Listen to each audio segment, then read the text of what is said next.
xibaar yu wér te wóor ca tàng ba abonnez-vous pour ngeen di mën di jot suñuy vidéo. jërë ngeen jëf ci ànd ji ak ñun ci chaîne bi di Buzz 221 HD biñ ko invité ci plateau bu Seneweb moom Me El Hadji Diouf daan nañ ko introsé yi ci ay sujets d'actualité politique yu bëree bëri rawatina nag ci ab possible éligibilité d'Ousmane Sonko ci élection présidentielle yu 2029 ci question boobee avocat bi nag daal nay coupé court ci boobu la mbir daal di adopté ab posture bu amul benn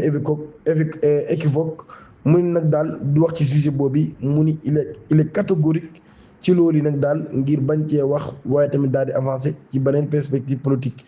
ci loolu ba tey nag daal moom Me El Hadji Diouf daan ne nag daal montrer plus loquace lorsqu'il a été introsé ci ab éventuelle intégration à la coalition soutenant le président Bassirou Diomaye Faye waaye moom mii day daan nay écarter possibilité boobee daal di évoquer nag ay divergences ci wàllum conviction yi nga xam ne am nañ ko mu ni nag daal amuñu les mêmes convictions tey jàpp ma ni mën naa dem ngir rejoindre leen te loolu yi moom du mën a nekk.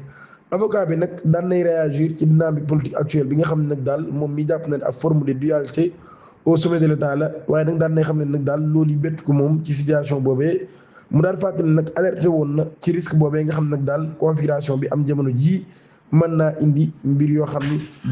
mbir yu ni mel. Me El Hadji Diouf nag daan nay évoquer des précédents en Afrique notamment en Gambie daal jàpp na daal yenn expérience politique yi nag daal dañoo wane ay limites yoo xam ne nag mooy tibb de gouvernance boobee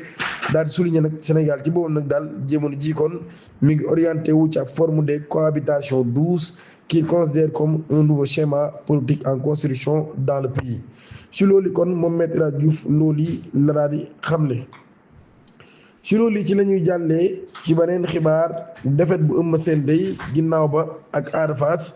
daan nañ ko ne nag di def ay vague ci arène bu sénégalaise ci lendemain combat bi nga xam ne doon dox ci diggante ki nga xam ne moo di Eumeu Sène ak Ada Fass Landiang di agent bu leader écurie Taïsinga bi daan nay génn dakkal ak noppeem ak ay déclaration yu fracassante nag yoo xam daan na koy def daal di li ko affecté nag mooy la tournure des événements Landiang ci boppam nag daal kasewul benn yoon maire gi nga xam daan na koy maire bu ñu sukkandiku ci ay information ñu jëlee ci Lutte TV daan na constaté que nag daal la prestation de Eumeu Sène était loin de refléter son véritable niveau mun nag xam ngeen bu baax a baax Eumeu Sène était méconnaissable a-t-il lâché évoquant pourtant une préparation rigoureuse tant sur le plan physique que mystique. Mais au-delà de la déception sportive c'est surtout la thèse d'un complot qui alimente son discours.